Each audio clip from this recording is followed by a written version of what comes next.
नमस्कार विद्यार्थियों, मैं BH डांगरा स्वागत करता हूं आपका सोल्व के इस नए वीडियो लेक्चर में। यहां आपको मिलता है हर सवाल का जवाब, वो भी बिल्कुल सरल विधि और स्टेप बाय स्टेप। आज हम शुरू कर रहे हैं प्रश्नावली 5.3 के प्रश्न नंबर 15 से। इससे पहले वाले जो प्रश्न है वो हमने पिछले पार्ट में हल कर दी। यदि आपको हमारे पिछले वीडियो देखना हो तो उन्हें डिस्क्रिप्शन बॉक्स में जाकर चेक कर सकते। चलिए शुरू करते हैं। देखिए प्रश्न नंबर 15, निर्माण कार्य से संबंधित किसी ठेके में एक निश्चित तिथि के बाद कार्य को विलंब से पूरा करने के लिए जुर्माना लगाने का प्रावधान इस प्रकार है। पहले दिन के लिए ₹200, दूसरे दिन के लिए ₹250, तीसरे दिन के लिए ₹300 इत्यादि। अर्थात प्रत्येक उत्तरोत्तर दिन का जुर्माना अपने से ठीक पहले दिन के जुर्माने से ₹50 अधिक है। एक ठेकेदार को जुर्माने के रूप में कितनी राशि अदा करनी पड़ेगी यदि वह इस कार्य में 30 दिन का विलंब कर देता है। ठीक है, प्रश्न अच्छे से समझना है। क्या दिया है कि यदि कोई कार्य किया जाता है और उसमें विलंब हो जाता है तो उसमें जुर्माना लगाया जाता है। जुर्माना किस प्रकार लगाया जाता है? पहले दिन के लिए जुर्माना ₹200, फिर दूसरे दिन के लिए जुर्माना 250, मतलब पहले दिन के लिए तो ₹200 लगेगा और फिर अगले दिन में 50-50 रुपये बढ़ता जाएगा। पहले दिन ₹200, फिर ₹250, फिर ₹300, इस प्रकार चलता जाता है। तो एक ठेकेदार ने कितने दिन विलंब किया? 30 दिन। तो उसे कितना जुर्माना अदा करना पड़ेगा ये हमें ज्ञात करना है। यहाँ लिखेंगे हल।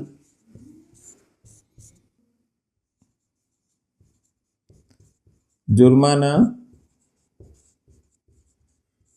निम्नानुसार होगा।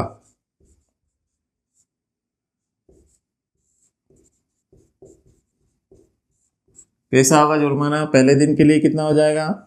200, फिर अगले दिन के लिए 250, फिर 300, फिर 350, इस प्रकार चलता जाएगा। कितने दिनों तक चलता जाएगा? 30 दिनों तक, क्योंकि कितने दिन विलंब किया है? 30 दिन। तो हमें इन सबका योग ज्ञात करना है।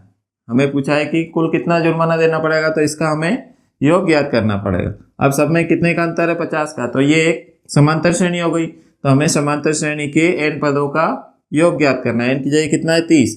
तो यहाँ प्रथम पद a कितना दिया है? 200। ठीक है, फिर d निकाल लेते हैं। d कैसे निकालेंगे? a2 minus a1। तो d बराबर a2 कितना? 250 और a1 ऋण a1 कितना? 200। तो 250 में से 200 घटाएंगे तो कितना आएगा? 50। तो ये सार्वंतर आ गया d। और प्रथम पद कितना? 200। यहाँ n कितना दिया है? n का मान दिया है हमें 30 और हमें Sn ज्ञात करना है। ठीक है, तो सूत्र लगा देते हैं। क्योंकि Sn बराबर n/2, 2a धन n ऋण 1 गुणित d, ये सूत्र लगा देंगे। अब n की जगह कितना रखेंगे? 30। यहाँ भी n के स्थान पर कितना? 30/2, ये 2 गुणित a कितना है? 200 धन n कितना? 30 ऋण 1 और d कितना? 50। 2 से काट देंगे। 2 एकम 2, 2 पंजे 10, तो s 30 बराबर 15। 200 में 2 का गुणा करेंगे तो 400 धन 30 में से घटाएंगे तो 29 गुणित 50। तो s 30 बराबर 15, 400 धन, इन दोनों का गुणा कर लेते हैं तो एक तो 0, 5 9 45 की 5 हासिल आई 4, फिर 5 दूनी 10, 10 और 4 14। तो s 30 बराबर 15 गुणित 400 इसमें जोड़ देंगे तो 1450 में 400 जोड़ेंगे तो 1850। 15 का इसमें गुणा कर देते हैं तो s 30 कितना आ जाएगा? 15 का 0 में तो 0, 15 5 75 के 5 हासिल आई 7, 15 × 120, 120 और 7 127 की 7 हासिल आई 12। 15 एकम 15 और 12, 15 और 12 कितने, 27। तो कुल जुर्माना कितना, 27,750। यहाँ लिखेंगे अतः उस ठेकेदार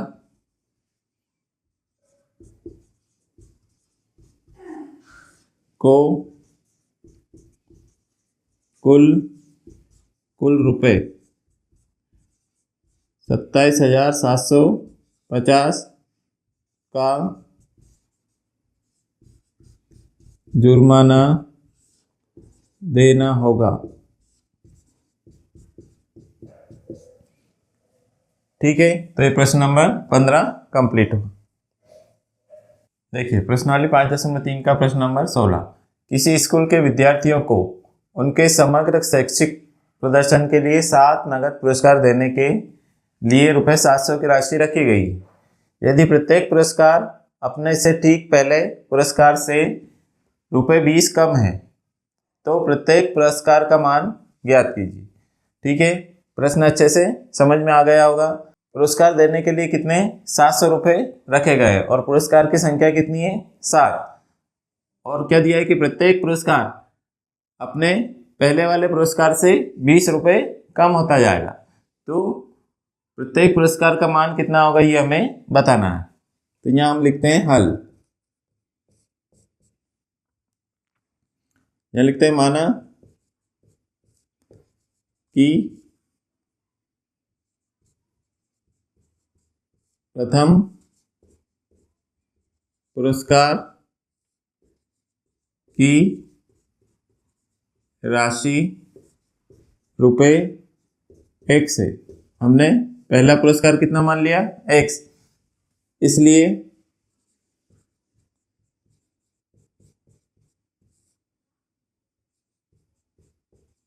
सात पुरस्कार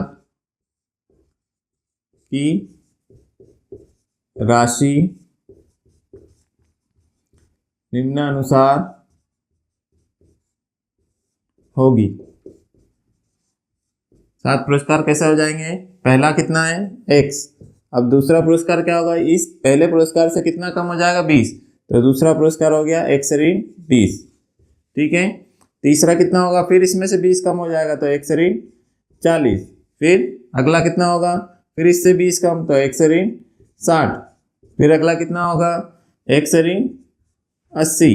फिर अगला कितना होगा, X ऋण 100। कितने हो गए, 1 2 3 4 5 6। एक और पुरस्कार तो X ऋण 120।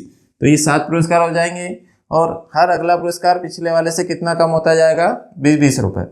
अब यहाँ पर कुल पुरस्कार की राशि कितनी है, 700 रुपये। तो यहाँ हम लिखेंगे दिया है, क्या दिया है,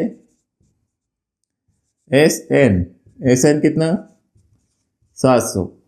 N कितना दिया, 7। यहाँ A कितना है, प्रथम पद X। D कितना हो जाएगा, A2 माइनस A1, मतलब D बराबर A2 कितना है, X ऋण 20। इसमें से कितना कम करेंगे, पहला पद X। तो ये X में से ये X कम हो जाएगा, एक ऋण का और एक धन का कट जाएगा। तो D कितना आया, ऋण 20।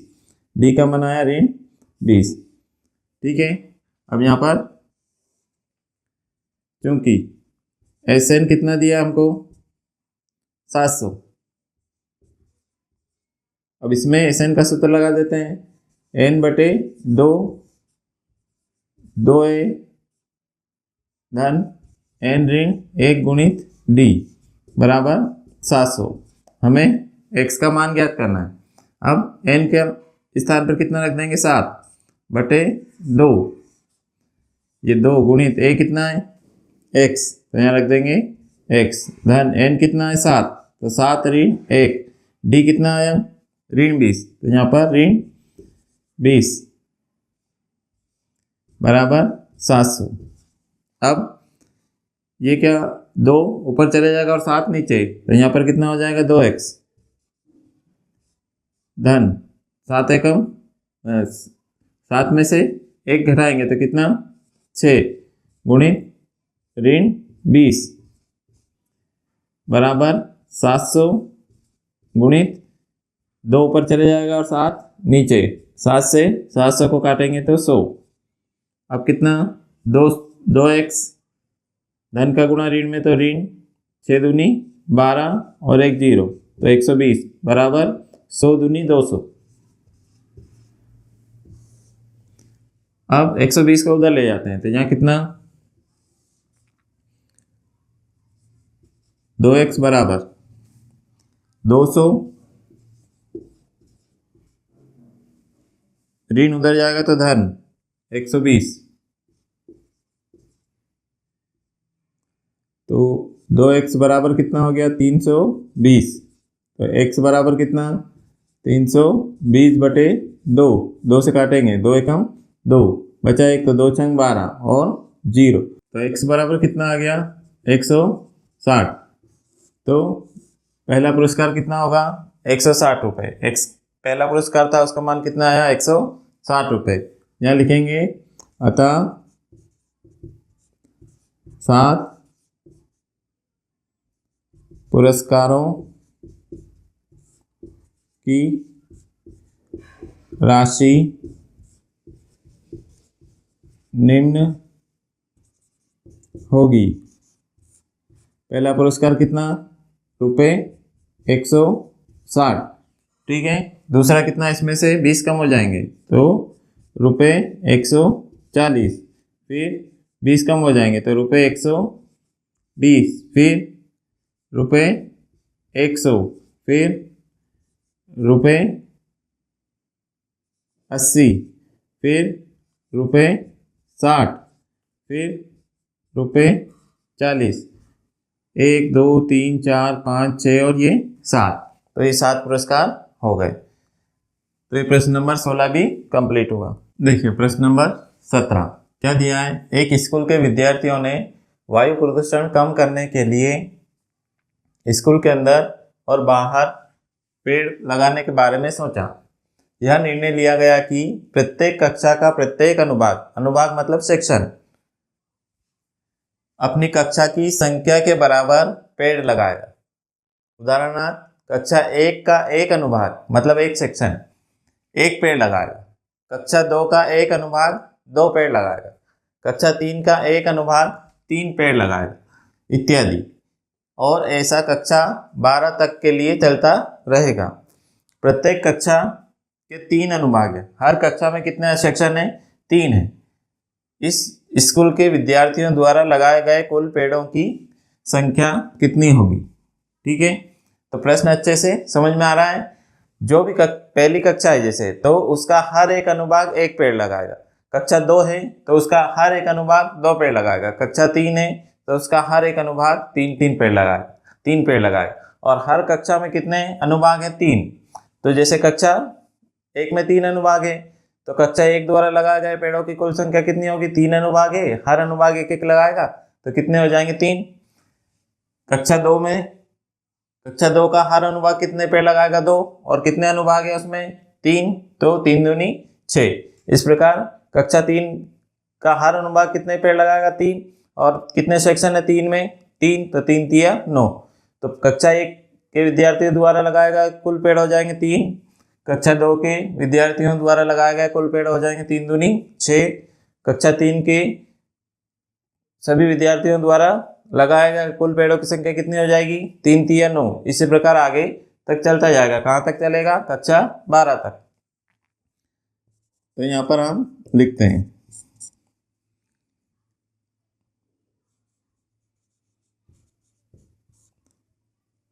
स्कूल के विद्यार्थियों द्वारा लगाए गए पेड़ों की संख्या कक्षा अनुसार निम्न होगी। कैसे होगी।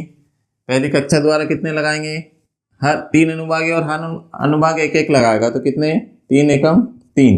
तो पहली कक्षा के द्वारा कितने पेड़ लगाए जाएंगे 3।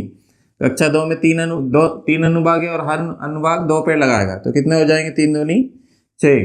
कक्षा 3 में 3 अनुभाग है और हर अनुभाग 3 पेड़ लगाएगा, तो 3 तिया 9। इसी प्रकार आगे चलता जाएगा। फिर कक्षा 4 में तो 4 तिया 12, कक्षा 5 में तो 5 तिया 15, कक्षा 6 में तो 6 तिया 18, कक्षा 7 में तो 7 तिया 21, कक्षा 8 में 8 तिया 24, कक्षा 9 में 9 तिया 27। इस प्रकार आगे चलता जाएगा।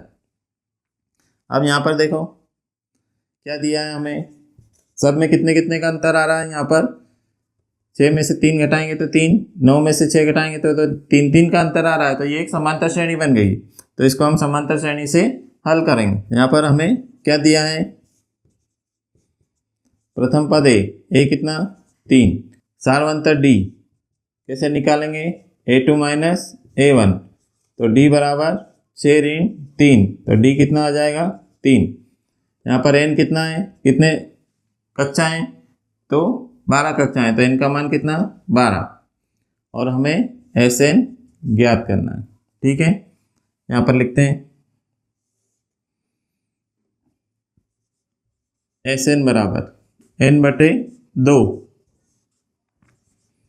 2 a धन n ऋण 1 गुणित d, हमें ये मान ज्ञात करना है। अब n कितना है 12, तो यहाँ पर n के स्थान पर 12 रख देते हैं, तो 12/2, 2 गुणित a कितना है 3, तो यहाँ पर 3 रख देते हैं। n कितना 12 ऋण 1, d कितना है, d है 3, तो यहाँ पर 3 रख देते हैं।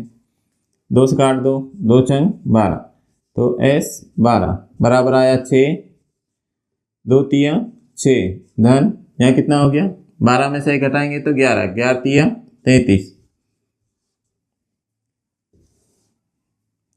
S 12 बराबर 6 गुणित 33 और 6 39, तो S 12 कितना आ जाएगा, 6 का गुणा कर देते हैं, 6 नमा की 54 की 4, हाथ से लाई 5, 6 ती 18, 18 और 5 23, तो कुल कितने पेड़ लगाए जाएंगे 234। तो यहाँ लिख देंगे अतः इस स्कूल के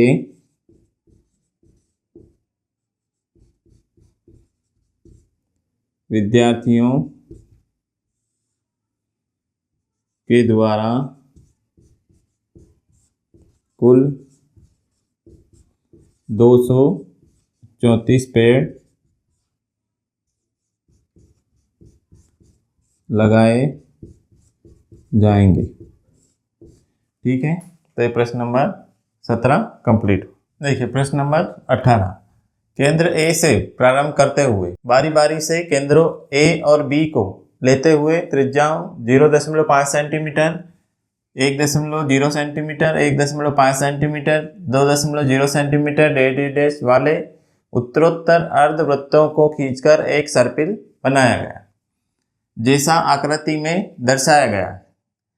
13 क्रमागत अर्धवृत्तों से बने सर्पिल की कुल लंबाई क्या है। इसमें पाई का उपयोग करना है। पाई का उपयोग करते हुए इसका मान कितना रखेंगे 22/7। तो यहाँ पर देखिए, यहाँ ए और बी ये दो बिंदु है। पहली बार हमें ए को केंद्र लेना और एक अर्धवृत्त बनाया। ये जो अर्धवृत्त बना इसकी लंबाई को हम क्या कह रहे हैं L1। फिर हमें बी को केंद्र लेकर एक अर्धवृत्त बनाना, तो बी को केंद्र लेकर हमने ये एक अर्धवृत्त बनाया, इसकी लंबाई को हम कह रहे हैं L2। अब वापस ए को केंद्र मानेंगे और एक अर्धवृत्त बनाएंगे और उसकी लंबाई को मानेंगे L3। फिर बी को केंद्र मानकर एक अर्धवृत्त बनाएंगे और उसकी लंबाई को मानेंगे L4। इस प्रकार ये चलता जाएगा। तो हमें क्या याद करना है, ये जो सर्पिल बना इसकी कुल लंबाई हमें ज्ञात करना है। मतलब L1, L2, L3 ये कहाँ तक जाएगा 13 तक। क्यों? क्योंकि 13 क्रमागत अर्धवृत्तों से बने सर्पिल की कुल लंबाई हमें ज्ञात करना है। तो L1 से लेकर L13 तक या L1 से लेकर L13 तक की लंबाई हमें ज्ञात करना है। अब यहाँ पर देखो L1 कैसे निकलेगा। यहाँ पर हमें पहला जो वृत्त है उसकी त्रिज्या कितनी दी है, 0.5 सेंटीमीटर, और ये किसका भाग है, ये एक वृत्त का भाग है। तो वृत्त की ये जो लंबाई है, मान लो ये एक वृत्त है, ठीक है। अब ये अर्धवृत्त बन गया। अब ये जो हमें अर्धवृत्त की लंबाई ज्ञात करनी है, ये तो ये किसका हिस्सा है, ये वृत्त की परिधि का हिस्सा है। तो वृत्त की परिधि ज्ञात करेंगे और उसको आधा कर देंगे। तो अर्धवृत्त की परिधि कितनी होगी, अर्धवृत्त की परिधि, अर्धवृत्त की परिधि कितनी, कुल परिधि तो होती है 2πr, आधी कितनी हो जाएगी, तो 2 हटा देंगे तो कितनी हो जाएगी, πr। अब r हमें पहले वृत्त के लिए मान लो निकालेंगे, तो r कितना दिया, 0.5, तो r के स्थान पर हम रख देंगे 0.5। तो यहाँ पर हो जाएगा 0.5, ये कितना हो जाएगा, 0.5 पाई सेंटीमीटर। अब ये तो L1 आया, ये क्या आया, L1। इसी प्रकार जब L2 निकालेंगे तो कितना आएगा। अब दूसरे वाले में त्रिज्या कितनी दी है, दूसरे वाले की त्रिज्या कितनी आएगी, 1.0 सेंटीमीटर। तो इसकी जो L2 की लंबाई कितनी हो जाएगी, तो 1.0 पाई सेंटीमीटर। इसी प्रकार L3 कितनी हो जाएगी, तो जो हमें त्रिज्या दी उसमें पाई लगाते जाओ और प्लस करते जाओ, तो क्या होगी, 1.5 पाई सेंटीमीटर, ठीक है। इसी प्रकार आगे चलता जाए। यहाँ लिखेंगे हल, लिखेंगे प्रश्नानुसार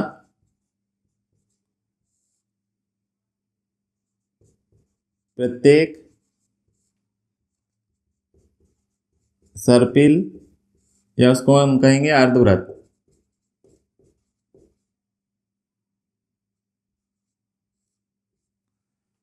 की लंबाई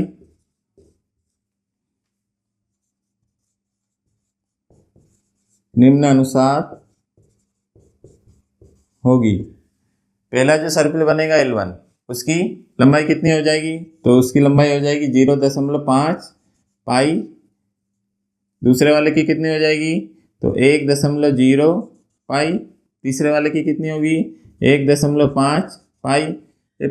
जो त्रिज्या थी उसके अनुसार बढ़ती जाएगी। अगला कितना होगा, 2.0 पाई, और इस प्रकार आगे चलता जाएगा। कहाँ तक चलेगा, 13 पदों तक। तो यहाँ हमें क्या दिया है, ए प्रथम पद कितना, 0.5 पाई। फिर डी निकाल लेते हैं, डी कितना, A2 ऋण A1, तो डी बराबर कितना आ जाएगा, A2 कितना है, 1.0 पाई ऋण 0.5 पाई। तो डी कितना आ गया, 1.0 में से 0.5 घटाएंगे तो कितना आएगा, 0.5 पाई।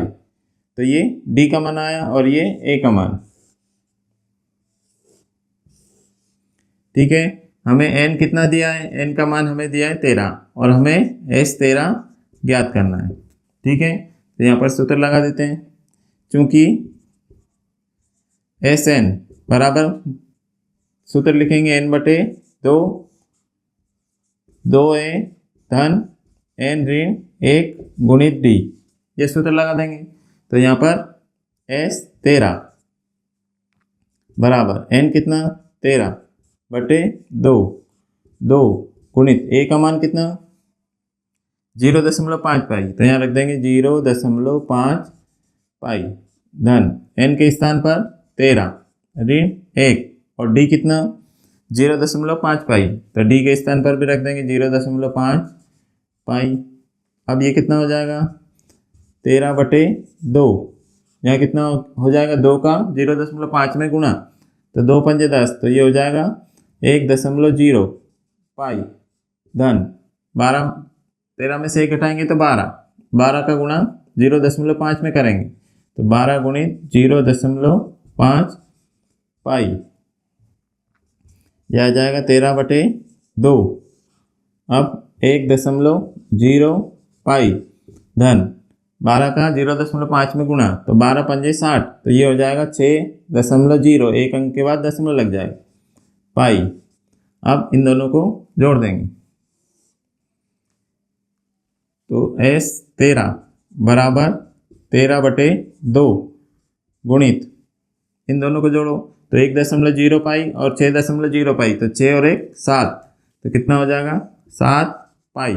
अब पाई का मान रख देते हैं, तो 13/2 गुणित 7 गुणित पाई का मान कितना, पाई का मान कितना है 22/7, तो पाई के स्थान पर यहाँ रख देंगे 22/7। 7 से 7 कट जाएगा, 2 एकम 2, फिर 2 एकम 2, 2 एकम 2, तो कितना आ जाएगा 13 गुणित 11। 13 और 11 का गुणा कर देंगे, 13 एकम 13 के 3, हासिल आई 1, 13 एकम 13 और 1 14, तो कितना आया इस 13 143। तो सर्पिल की कुल लंबाई कितनी आ गई 143 सेंटीमीटर। तो यहाँ लिख देंगे अतः कुल लंबाई बराबर 143 सेंटीमीटर। ठीक है, तो प्रश्न नंबर 18 कंप्लीट हुआ। देखिए प्रश्न नंबर 19, 200 लट्ठों को ढेरी के रूप में इस प्रकार रखा जाता है। सबसे नीचे वाली पंक्ति में 20 लट्ठे, उससे अगली पंक्ति में 19 लट्ठे, उससे अगली पंक्ति में 18 लट्ठे इत्यादि। ये 200 लट्ठे कितनी पंक्तियों में रखे गए हैं तथा सबसे ऊपरी पंक्ति में कितने लट्ठे हैं। तो इस प्रश्न के अनुसार सबसे नीचे जो पंक्ति होगी उसमें कितने 20 लट्ठे, फिर उससे ऊपर वाली में 19 लट्ठे, फिर उससे ऊपर वाली में 18 लट्ठे। इस प्रकार एक के ऊपर एक पंक्तियां बनती जाएगी और लट्ठों की संख्या कितनी है 200। तो जो सबसे ऊपर वाली पंक्ति रहेगी उसमें कितने लट्ठे होंगे और कुल कितनी पंक्तियां बनेगी ये हमें ज्ञात करना है। तो हम लिख लेते हैं हम हल।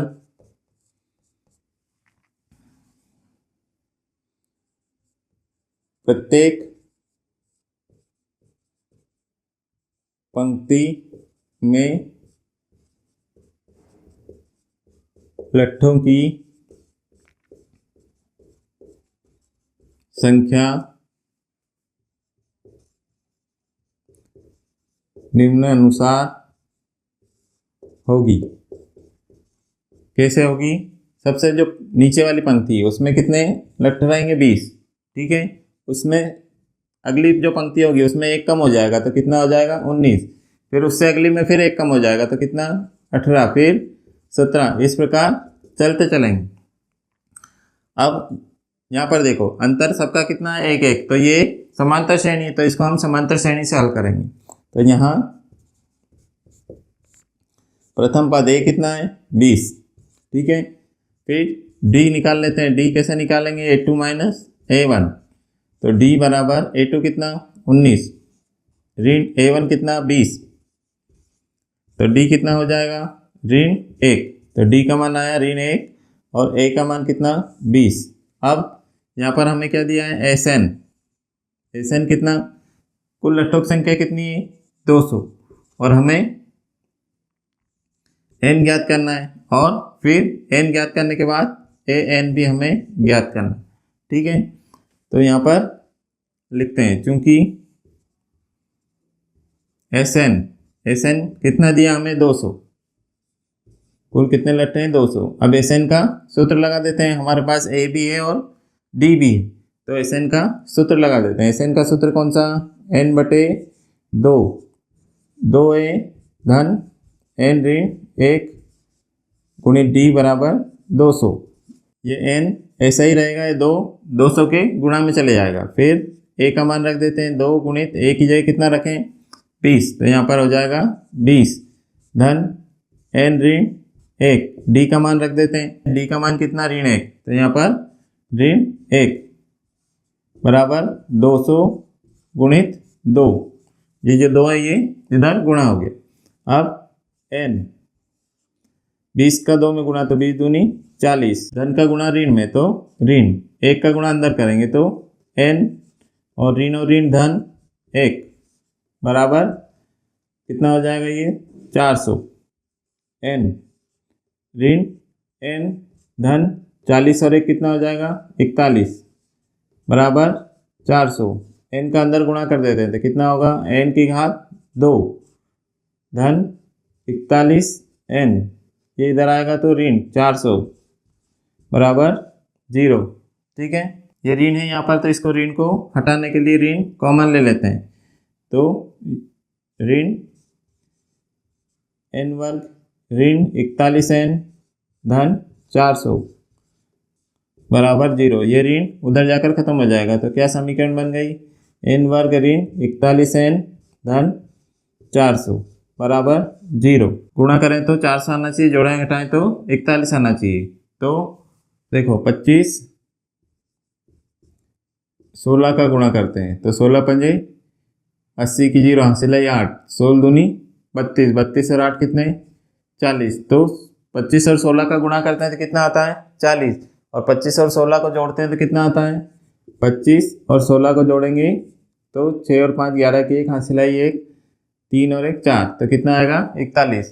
तो 25 और 16 का गुणा 400, 25 और 16 को जोड़ेंगे तो 41, तो इसके गुणनखंड क्या होंगे 25 और 41। अब इस वर्ग समीकरण को गुणनखंड विधि से हल कर लेते हैं, तो यहाँ पर कितना आएगा n की घात 2 ऋण 16n ऋण 25n धन 400 बराबर 0। ठीक है, इन दो में से कॉमन, इन दो में से कॉमन, इन दोनों में से क्या कॉमन आ रहा है n, या कितना n ऋण 16 ऋण, इन दोनों में से कितना कॉमन आएगा 25, यहाँ कितना बचा n, यहाँ पर ऋण कॉमन लिया तो ये धन हो जाएगा ऋण 25 एकम 25, बचे कितने 15, तो यहाँ हो गए 150, 25 छंग 150 बराबर 0। अब n ऋण 16 इसमें भी, n ऋण 16 इसमें भी, तो n ऋण 16 फिर से कॉमन ले लें, दूसरे ब्रैकेट में कितना आ गया n ऋण 25 तो बराबर 0। तो n ऋण 16 बराबर 0, n ऋण 25 बराबर 0। तो n बराबर कितना आया 16 और n बराबर 25। ठीक है, तो n के दो मान आ गए, एक 16 और एक 25। अब हम एक एक स्थिति लेकर देखते हैं, इधर का साफ कर देते। जब n बराबर 16, ठीक है, n कितना 16, तो an a 16 a धन 15, अब a कितना है यहाँ पर 20, एक 20 और d कितना ऋण 1, ये मान रख देते हैं यहाँ 15 गुणित ऋण 1। ठीक है, तो ये 20 धन का गुणा ऋण में तो ऋण 15 एकम 15, तो 20 में से 15 घटाएंगे तो 5। तो जब n बराबर 16 लेंगे तो a 16 कितना हो जाएगा, मतलब ये जो पंक्तियाँ कितनी होगी 16, और अंतिम पंक्ति में कितने लट्ठे होंगे 5, तो ये एक मान निकला। ठीक है, फिर अगला देखते हैं, जब n बराबर 25 तब a n बराबर a 25, तो a 25 कितना हो जाएगा a धन 24d। अब a का मान कितना है 20 धन 24 और d कितना ऋण 1, तो 20 ऋण 24 एकम 24, 20 में से 24 घटाएंगे तो ऋण 4। तो अंतिम जो पंक्ति होगी उसमें कितने लट्ठे होंगे ऋण 4। ऋण लट्ठों की संख्या ऋणात्मक नहीं हो सकती, इसलिए ये संभव नहीं है। तो यहाँ लिख देंगे, यहाँ संभव नहीं है, इसलिए n बराबर कितना 16 मानेंगे। ये जो दो मान आए n बराबर 16 और n बराबर 25, तो हमने जब n को कितना माना 16, तो अंतिम 16वीं पंक्ति में कितने लट्ठे आएंगे 5, और जब n बराबर हमने 25 माना तो अंतिम पंक्ति में कितने लट्ठे आएंगे ऋण 4। क्योंकि लट्ठों की संख्या ऋणात्मक नहीं होती, इसलिए इसको छोड़ देंगे। क्यों, क्योंकि यह संभव नहीं है, इसलिए n कितना आया 16, और अंतिम पंक्ति में कितने लट्ठे होंगे 5, और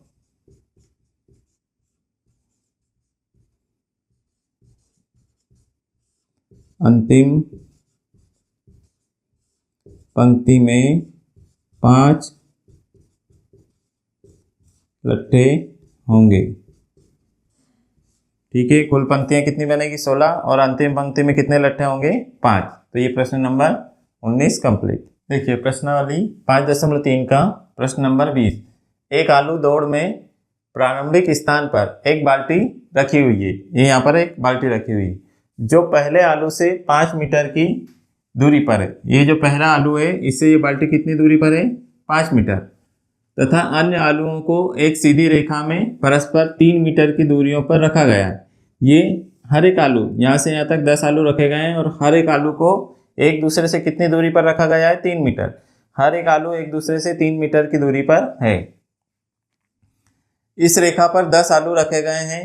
प्रत्येक प्रतियोगी बाल्टी से चलना प्रारंभ करती है, निकटतम आलू को उठाती है, उसे उठाकर वापस बाल्टी में डालती है। जो भी प्रतियोगी होगी वो यहाँ से स्टार्ट करेगी, यहाँ तक जाएगी, आलू को उठाएगी, वापस यहाँ आकर आलू को बाल्टी में डालेगी। इस प्रकार वो हर एक आलू को उठाकर वापस बाल्टी में डालती जाती है। प्रत्येक प्रतियोगी बाल्टी से चलना प्रारंभ करती है, निकटतम आलू को उठाती है, उसे उठाकर वापस बाल्टी में डालती है। वह ऐसा तब तक करती रहती है जब तक सभी आलू बाल्टी में ना आ जाए। इसमें प्रतियोगी को कुल कितनी दूरी दौड़नी पड़ेगी? अब यहाँ पर देखो, जब ये यहाँ से यहाँ जाएगी, शुरू में यहाँ से पहला आलू उठाने के लिए जब जाएगी प्रतियोगी, तो यहाँ तक कितने मीटर की दूरी? 5 मीटर की दूरी तय करेगी। और वापस आने पर फिर 5 मीटर की। तो पहले आलू को उठाने में उसे कितनी मीटर की दूरी तय करना पड़ेगी? 5 का डबल। 5 का डबल मतलब 10। फिर यहाँ से दूसरे आलू को उठाने के लिए जाएगी तो 5 और 3 8, तो 8 ये हो जाएगी और 8 वापस आ जाएगी। मतलब जितनी दूरी होगी उससे डबल दूरी तय करेगी। ठीक है, यहाँ पर लिखेंगे हल।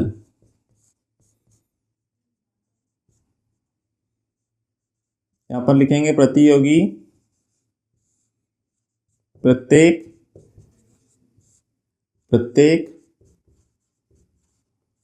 आलू को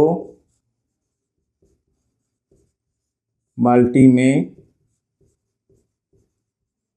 रखने के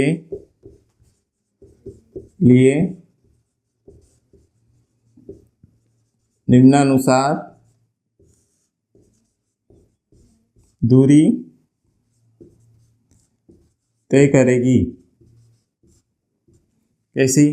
पहले आलू को उठाने के लिए कितनी दूरी पर है? पहला आलू 5, तो इससे डबल हो जाएगा। पहले में कितनी? 10 मीटर की दूरी। फिर 5 और 3 8, फिर इसका डबल होगा 8 दूनी 16, दूसरे में कितनी हो जाएगी? 16। फिर तीसरा आलू उठाने के लिए कितना? 5 और 3 8, 8 और 3 11, 11 का डबल, तो 11 दूनी 22। तो यहाँ कितनी दूरी तय करना पड़ेगी? 22 मीटर। फिर जब चौथा आलू उठाएगी तो 3 और जुड़ जाएगा इसमें, तो 5 और 3 8 और 3 11 और 3 14, 14 दूनी 28। इस प्रकार ये चलता जाएगा। ठीक है, अब यहाँ पर देखो कितने का अंतर है? 16 में से 10 तो 6, 22 में से 16 तो 6, 28 में से 22 तो 6, तो 6 का समान अंतर है। तो ये एक समांतर श्रेणी है, इसलिए इसको समांतर श्रेणी से हल करेंगे। यहाँ ए कितना? प्रथम पद 10, डी कितना है?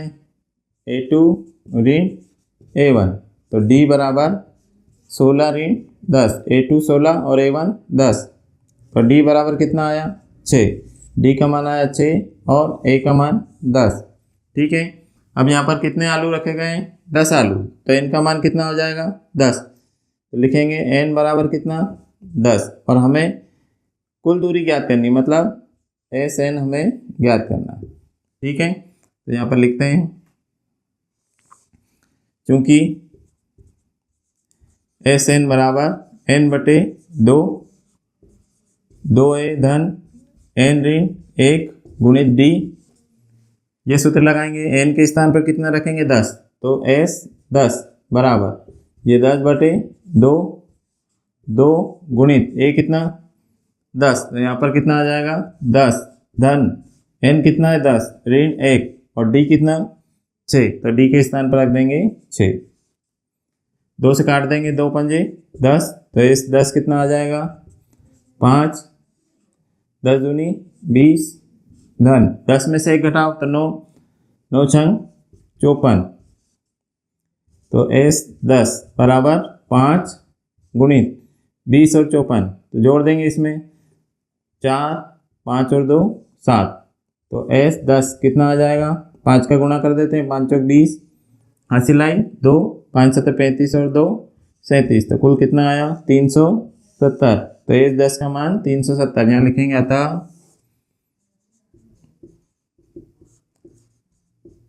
प्रतियोगी को कुल 370 मीटर की दूरी तय करना पड़ेगी। ठीक है, तो ये प्रश्न नंबर 20वां कंप्लीट हुआ। इसी के साथ प्रश्नावली 5.3 और ये अध्याय समांतर श्रेणी समाप्त हुआ। यदि आपको ये वीडियो लेक्चर अच्छा लगा हो तो इसे लाइक कीजिए, अपने दोस्तों के साथ शेयर कीजिए, और कोई यदि हमारे चैनल पर नया जुड़ा हो तो इस चैनल को सब्सक्राइब कीजिए। वीडियो देखने के लिए धन्यवाद।